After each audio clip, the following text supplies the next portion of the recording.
Hey everyone, welcome back to FedBiz Exchange. I'm Michelle Brown, your coach and your mentor. Today it's time for Ask Michelle B. I love when you guys ask me questions because it helps me understand how to help you.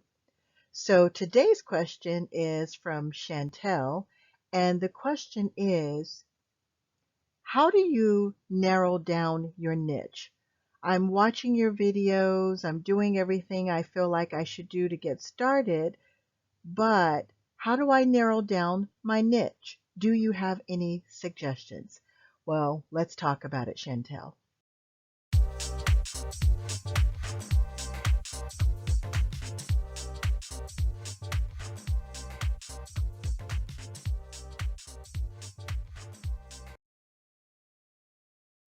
Hey, you guys, before we get into this video, I just want to remind you, I know government contracting can be somewhat challenging, but don't forget you have Ask Michelle B. Just click on the link in the comment section to ask me a question. I will respond to you personally, and I will also put it out to the audience for everyone because most of the time we all have the same questions, or it's a question that's probably going to come up during your government contracting journey. Ask me anything you want to know anytime. And please don't forget to subscribe. Hi, Chantel. Thank you, first of all, for your question. Believe it or not, I've had 3 people to ask me this question this week. So let me just start out by saying this is not unusual. A lot of people will ask you, well, what are you interested in? Or, what can you do? The interest question is reasonable. The what can you do question is not always a reasonable question when you're talking about government contracting because the world is yours if you want to learn how to do this business. You can do anything that you can organize, build a business model for when it comes to government contracting. So your mind should be completely open. You don't have to focus on something that you're already doing. You could add something to your business model. Okay? That's one thing. Now, another thing is I want to tell you a very quick story. My first business was my husband and I opened a daycare center. It wasn't my husband's idea, it was mine. And it wasn't because I wanted to be a teacher or because I wanted to run the school. I had no intention of running the school. All I knew was it was a great business investment. I had built a business plan around it. I saw lots of opportunity by owning daycares, all over the state. And what I found was I didn't want to do the daycare business because I love working with children. That is not what I wanted. That's not what I went to college for. I wanted to open a business because I am an entrepreneur, period. I learned later that I did not want to be in the daycare business after about 5 years of owning it, but it was a great entrepreneurial experience. I focused on the business side while I was also in corporate America, by the way.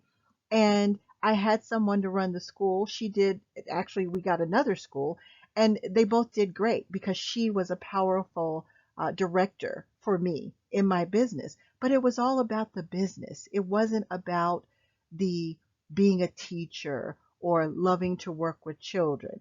My own child was able to go there, of course, years later, but that wasn't why I did it. I did it because I'm an entrepreneur. That's my spirit. And so if that's your spirit, you can do this and it can be anything that you want it to be. Okay, that's the second thing. But what I suggest that you do is do exactly what I said in step 2 of being a prime boss. You need to go to fbo.gov. If you have no idea of where you want to narrow down to begin your government contracting journey, you need to go to fbo.gov all the time and just look around every single day. Just look around. And I promise you, you will start to see things that you are interested in and that you can see yourself building a business model around it. Now, this is if you have no idea. If you have an idea about something you suspect that you'd like to do, go to fbo.gov, and you can do this in Fed Connect as well. FBO is better because it pulls from all of the different uh, bid sites. It pulls from Fed Connect, and it also even pulls from Dibs, by the way. But so you have FBO, Fed Connect, and Dibs, and they're all incorporated most of the time into FBO. So go to FBO, look around. If you see an idea or concept of a government contract that you might like, copy and paste it on your spreadsheet, on the Bid Weekly spreadsheet. You don't have to dig into it too much right away, but start documenting these things because it will come to you, I promise. Don't struggle with this too hard. Don't think this is something you have to do and figure out right away. Then I want you to start communicating with me again about what you're finding and if you need to brainstorm a little bit about how to create a business model around something that you like. That's your next step. So don't be so hard on yourself. You are window shopping right now.